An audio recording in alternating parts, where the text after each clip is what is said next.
కార్తీక పురాణము 3వ అధ్యాయము కార్తీక మాస స్నాన మహిమ.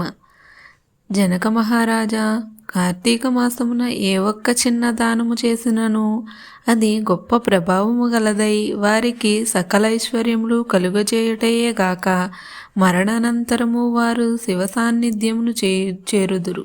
కానీ కొంతమంది అస్థిరములైన భోగభాగ్యములు విడవలేక కార్తీక స్నానములు చేయక అవినీతి పరులై భ్రష్టులై సంచరించి కడకు క్రుద్ర జన్మలు అనగా కోడి కుక్క పిల్లిగా జన్మింతురు. అధమము కార్తీక మాస శుక్ల పౌర్ణమి రోజునైనను స్నానదాన జపాదులు చేయకపోవుట వలన అనేక చండాలాతి జన్మలెత్తి కడకు బ్రహ్మరాక్షసిగా పుట్టుదురు. దీనిని గురించి నాకు తెలిసిన ఇతిహాసం ఒకటి వినిపించదను, సపరివారముగా శ్రద్ధగా ఆలకింపుము. బ్రహ్మరాక్షసులకు ముక్తి కలుగుట. ఈ భరతఖండమందలి దక్షిణ ప్రాంతమున ఒకానొక గ్రామములో మహా విద్వాంసుడు తపస్సాలి సత్యవాక్య పరిపాలకుడు అగు తత్వనిష్ఠుడను బ్రాహ్మణుడొక ఉండేవాడు. ఒకనాడు బ్రాహ్మణుడు అఖండ గోదావరి నదికి బయలుదేరెను. ఆ తీర్థ సమీపమున ఒక వటవృక్షంబుపై భయంకర ముఖములతోనూ దీర్ఘ కేశములతోనూ బలిష్టంబులైన కోరలతోనూ నల్లని బాణపొట్టలతోనూ చూచువారికి అతి భయంకర రూపముతో ముగ్గురు బ్రహ్మరాక్షసులు నివసించుచు ఆ దారిన పోవు బాటసారులను బెదిరించి వారిని భక్షించుచు ఆ ప్రాంతమంతయు భయకంపితము చేయుచుండిరి. తీర్థయాత్రకై బయలుదేరి అఖండ గోదావరి పుణ్యక్షేత్రమున పితృదేవతలకు పిండ ప్రదానము చేయుటకు వచ్చుచున్న విప్రుడు ఆ వృక్షము చెంతకు చేరుసరికి యథాప్రకారముగా బ్రహ్మరాక్షసులు క్రిందకు దిగి అతని చంపబోవు సమయమున ఆ బ్రాహ్మణుడు భయంకర రూపమును చూసి గజగజా వణుకుచూ ఏమీయూ తోచక నారాయణ స్తోత్రమును బిగ్గరగా పఠించుచు, ప్రభు ఆర్తనాద పారాయణ అనాథరక్షక, ఆపదలోనున్న గజేంద్రుని నిండు సభలో అవమానాల పాలవుచున్న మహాసాధ్వి ద్రౌపదిని, బాలుడగు ప్రహ్లాదుని రక్షించిన విధముగానే ఆ పిశాచుల బారి నుండి నన్ను రక్షింపుము తండ్రి అని వేడుకొనగా ఆ ప్రార్థనలు విన్న బ్రహ్మరాక్షసులకు జ్ఞానోదయం కలిగి, మహానుభావ, మీ నోటి నుండి వచ్చిన శ్రీమన్నారాయణ స్తుతి విని మాకు జ్ఞానోదయం అయినది, మమ్ము రక్షింపుడు అని ప్రాధేయపడిరి.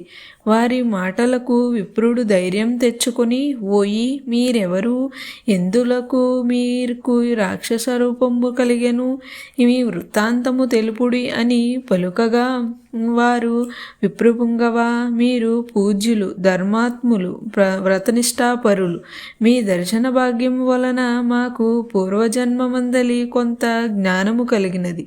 ఇక నుండి మీకు మా వలన ఏ ఆపద కలుగదు అని అభయమిచ్చిరి. అందుకొక బ్రహ్మరాక్షసుడు తన వృత్తాంతము ఈ విధముగా చెప్పసాగెను. నాది ద్రావిడ దేశం, బ్రాహ్మణుడను. నేను మహాపండితుడనని గర్వము గలవాడినై ఉంటిని. న్యాయాన్యాయ విచక్షణ మాని పశువుల వలె ప్రవర్తించి తిని. బాటసారుల వద్ద అమాయకపు గ్రామస్తుల వద్ద దౌర్జన్యముగా ధనం లాగుకొనుచు భార్యాపుత్రులను సుఖపెట్టక పండితులను అవమానపరుచుచు లోకకంటకుడిగా నుంటిని. ఇట్లుండగా ఒకానొక పండితుడు కార్తీక మాస వ్రతము యథావిధిగా ఆచరించి భూతతృప్తి కొరకు బ్రాహ్మణ సమారాధన చేయు తలంపుతో పదార్థ సంపాదన నిమిత్తము దగ్గరున్న నగరమునకు బయలుదేరి తిరుగు ప్రయాణములో మా ఇంటికి అతిథిగా వచ్చెను. వచ్చిన పండితుడుని నేను దూషించి కొట్టి అతని వద్దనున్న ధనమును తీసుకుని ఇంటి నుండి గెంటివేసితిని. అందులక విప్రునకు కోపం వచ్చి, ఓరి నీచుడా, ఆ డబ్బును కూడబెట్టినది చాలక మంచి చెడ్డలు తెలియక తోటి బ్రాహ్మణుడను కూడా ఆలోచించక కొట్టి తిట్టి వస్తు సామాగ్రి దోచుకుంటివి కానా? నీవు రాక్షసుడువై నరభక్షకుడుగా నిర్మానుష్య ప్రదేశములో నుందువు కానా అని శపించుటచే నాకీ రాక్షస రూపము కలిగినది. బ్రహ్మాస్త్రమునైనను తప్పించుకోవచ్చు కానీ బ్రాహ్మణ శాపమును తప్పించుకోలేము కదా. కాన ఆ అపరాధము క్షమింపుమని వానిని ప్రార్థించితిని. అందులకతడు దయదలచి, ఓయి గోదావరి క్షేత్రముందొక వటవృక్షము గలదు. నీవందు నివసించుచు ఏ బ్రాహ్మణుడు కార్తీక వ్రతము ఆచరించి పుణ్యఫలమును సంపాదించియుండునో ఆ బ్రాహ్మణుడు వలన పునర్జన్మ నొందుదువుగాక అని వెడలిపోయాను. ఆనాటి నుండి నేనీ రాక్షస రూపము నరభక్షణము చేయుచుంటిని కాన ఓ విప్రోత్తమ, నన్ను నా కుటుంబము వారిని రక్షింపుడుని మొదటి రాక్షసుడు తన వృత్తాంతము చెప్పెను.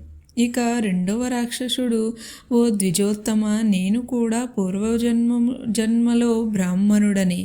నేను నీచుల సావాసము చేసి తల్లిదండ్రులను బాధించుచు వారికి తిండి పెట్టక మార్చి అన్నమో రామచంద్ర అనునటులు చేసి వారి ఎదుటనే నా భార్యాబిడ్డలతో పంచభక్ష పరవాన్నములతో భుజించుచుండెడు వాడిను.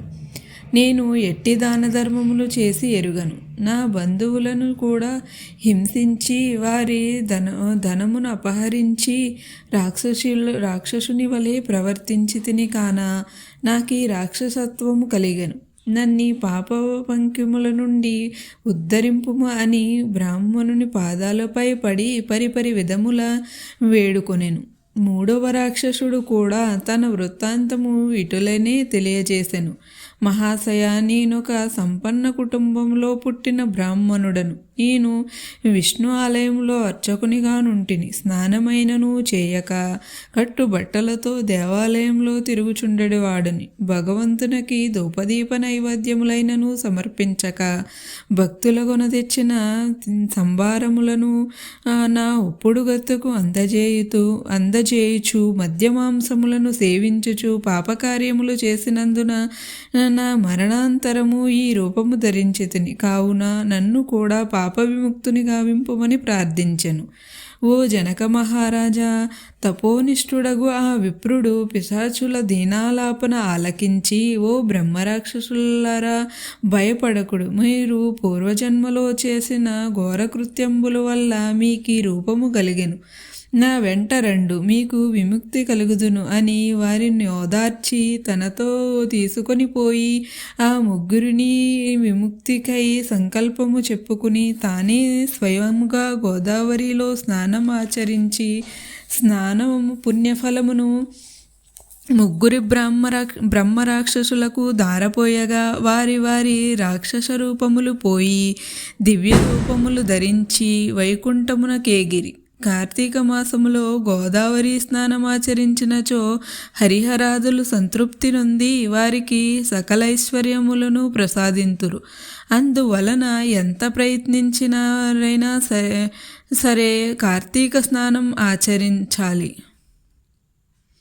అందువలన ఎంత ప్రయత్నించైనా సరే కార్తీక స్నానాలు ఆచరించాలి. ఇట్లు స్కంద పురాణ అంతర్గత వశిష్ఠ ప్రోక్త కార్తీక మహత్యమందలి 3వ అధ్యాయము 3వ రోజు పారాయణము సమాప్తము.